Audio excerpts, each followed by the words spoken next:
बिस्मिल्लाहिर्रहमानिर्रहीम। अस्सलामुअलैकुम। कहानी नीलम परी की। एक था दर्जी, उसके थे 3 लड़के। दर्जी बहुत ही गरीब था। दर्जी के पास सिर्फ एक ही बकरी थी। तीनों लड़के इसी बकरी का दूध पीते और किसी तरह गुजर करते। एक एक दिन हर लड़का बकरी को जंगल में चराने ले जाता। जब लड़के कुछ बड़े हो गए तो बकरी का दूध उनके लिए कम पड़ने लगा। मजबूरन बड़ा लड़का घर छोड़कर कमाने निकला। चलते चलते रास्ते में एक सौदागर मिला। सौदागर ने लड़के से पूछा, कहाँ जा रहे हो? लड़के ने सारा हाल सुना दिया। सौदागर को उस पर तरस आया और अपने पास नौकर रख लिया। सौदागर ने खरीदने और बेचने का काम उसको सिखाया। लड़का अपने काम को बड़ी ईमानदारी और मेहनत से करता। थोड़े दिनों में सौदागर के काम को बहुत आगे बढ़ा दिया। सौदागर बहुत अमीर हो गया। सौदागर लड़के के काम से बहुत खुश हुआ। जब काम करते करते कई बरस गुजर गए तो लड़के ने घर जाने के लिए छुट्टी मांगी। सौदागर ने खुशी खुशी छुट्टी दी और कहा, मैं तुम्हारे काम से बहुत खुश हूँ। तुम्हारी ईमानदारी के बदले मैं तुमको ये अजीबोगरीब गधा देता हूँ। ये गधा अपने साथ ले जाओ। जब तुम उसके मुंह में थैली बांध कर कहोगे कि उगल, तो ये फौरन सोना उगलेगा और पूरी थैली भर देगा, वह थैली कितनी ही बड़ी क्यों ना हो। लड़का खुश खुश घर रवाना हो गया। चलते चलते रात हो गई। लड़का एक सराय में ठहर गया। भुटियारे से लड़के ने कहा, खूब उम्दा उम्दा खाना लाओ। भुटियारा अच्छे अच्छे खाने पकवा कर लाया। लड़के ने सोने के टुकड़े भुटियारे को दिए। भुटियारा बड़ा खुश हुआ और सोचने लगा, ये सोने के टुकड़े लड़के के पास आए कहाँ से? हो ना हो कोई खूबी इस गधे में जरूर है। ये सोचकर भुटियारा जागता रहा। जब लड़का सो गया तो गधा चुरा कर ले गया और दूसरा गधा उसकी जगह बांध दिया। लड़का अंधेरे मुंह उठा और गधा लेकर रवाना हो गया।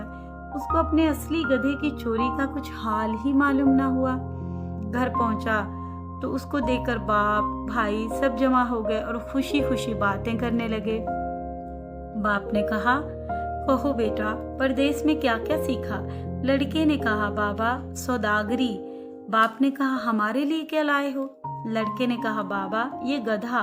बाप ने कहा, तौबा करो, गधा लाने की क्या जरूरत थी? यहाँ सैकड़ों गधे मारे मारे फिरते हैं। बेटे ने कहा, नहीं बाबा, ये मामूली गधा नहीं है, इसमें एक खास बात है। बाप ने कहा, वो क्या बात है? बेटे ने कहा, इसमें एक खूबी ये है कि इसके मुंह में थैली बांध दें और कहें कि उगल, तो ये फौरन सोना उगलने लगता है और थैली को भर देता है, वह थैली कितनी ही बड़ी क्यों ना हो।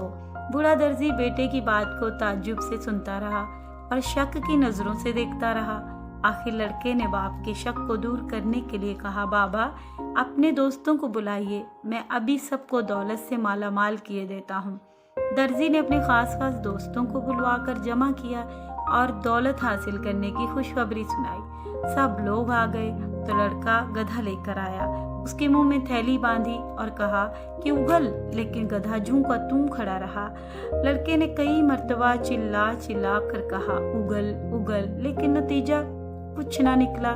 थैली जैसी खाली थी वैसी ही रही और गधा चुपचाप खड़ा रहा। अब लड़का समझा कि भुटियारे ने गधा चुरा लिया है। दर्जी अपने दोस्तों के सामने बड़ा शर्मिंदा हुआ। लड़के पर खफा होने लगा, तूने मुझे सबके सामने जलील किया है। लड़के ने कहा, सारा किस्सा अपने मंजिले भाई को सुनाया।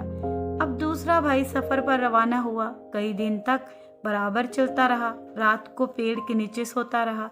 आखिर एक दिन इसको एक बुढ़िया मिली। बुढ़िया जंगल के किनारे एक छोटी झोंपड़ी में रहती थी। लड़का बुढ़िया के साथ रहने लगा। बुढ़िया जो काम बतलाती उसको बड़ी मेहनत से करता। बुढ़िया उसके काम से बड़ी खुश थी।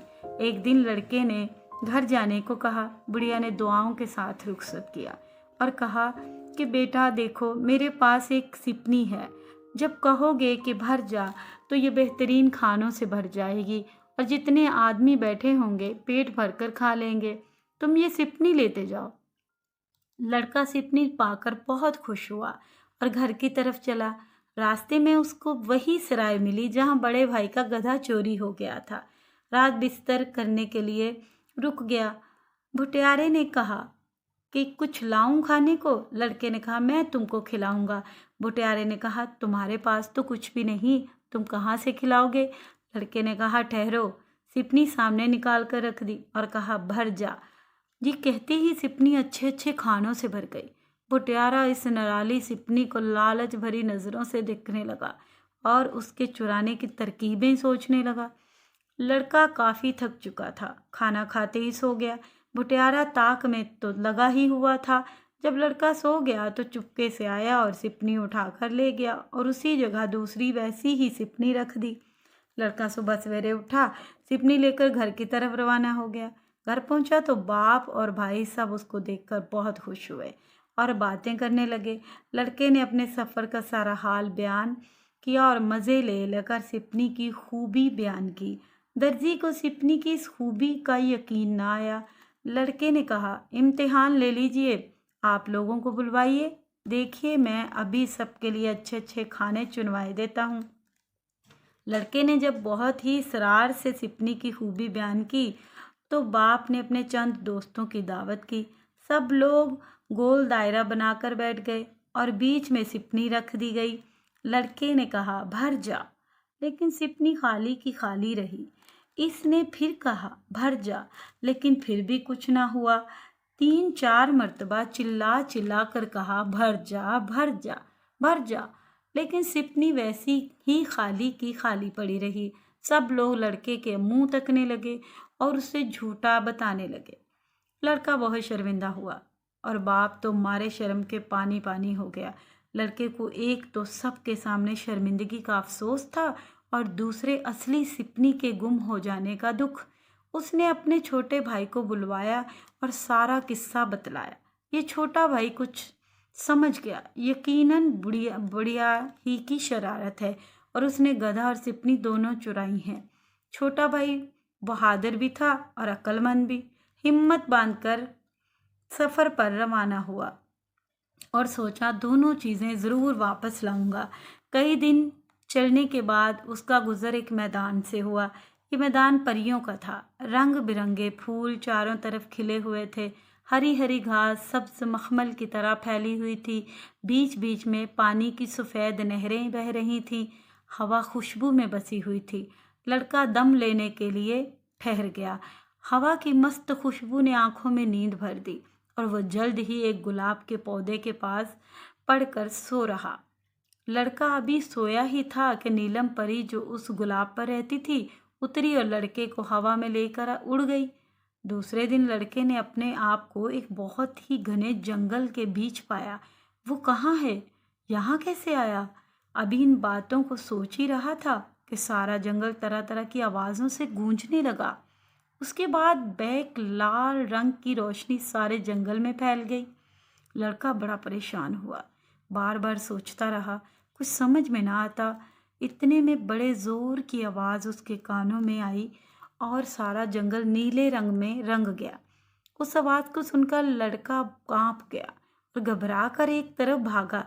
उसके भागने पर जंगल की सब परियां हंस हंस पड़ी। बात यह थी कि परियां लड़के से खेल रही थीं। जब परियों ने अपना खेल ख़त्म कर लिया तो नीलम परी छम छम करती हुई लड़के के पास आई और बोली, तुम हमारे मैदान में क्यों आए? लड़के ने कहा, मुझे नहीं मालूम था कि आपका मैदान है, यहाँ आना मना है, अब कभी नहीं आऊँगा। नीलम परी ने कहा, क्या मैदान पसंद नहीं आया?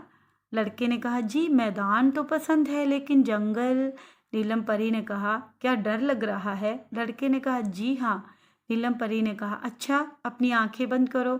इधर लड़के ने आंखें बंद की, उधर परी ने हवा में अपना आंचल हिलाया और सारा जंगल फिर उसी हरे भरे मैदान में बदल गया। लड़के ने अपनी आंखें खोल दी। मैदान देखकर जान में जान आई। लड़के को जब ज़रा इत्मीनान हुआ तो नीलम परी ने पूछा, तुम कैसे आए? लड़के ने दोनों भाइयों का किस्सा सारा सुना दिया। वो सिपनी और गधा वापस लेने जा रहा है। परी ने ताली बजाई।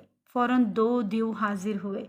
परी ने हुक्म दिया कि जाओ सराय वाले भुटियारे से सिपनी और गधा छीन लाओ।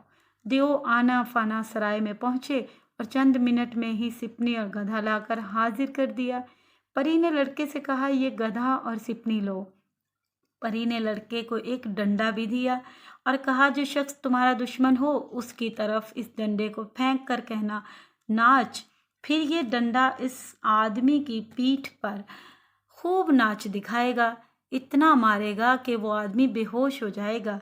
लड़का सिपनी, गधा और डंडा लेकर घर जाने के लिए तैयार हो गया। परी ने देव को हुक्म दिया कि जाओ, लड़के को घर तक पहुंचाओ। देव ने हुक्म पाते ही लड़के को तमाम सामान के साथ हाथ पर उठा लिया और हवा में उड़ता हुआ आन की आन में घर पहुंचा। घर के सब लोग जमा हो गए। छोटे भाई ने सबकी खूब दावतें की और सोने के टुकड़े भी बांटे। अब दर्जी की शर्मिंदगी दूर हो गई और सब लोग हंसी खुशी रहने लगे। अगर आपको हमारी स्टोरी पसंद आई हो तो प्लीज़ चैनल को सब्सक्राइब करें।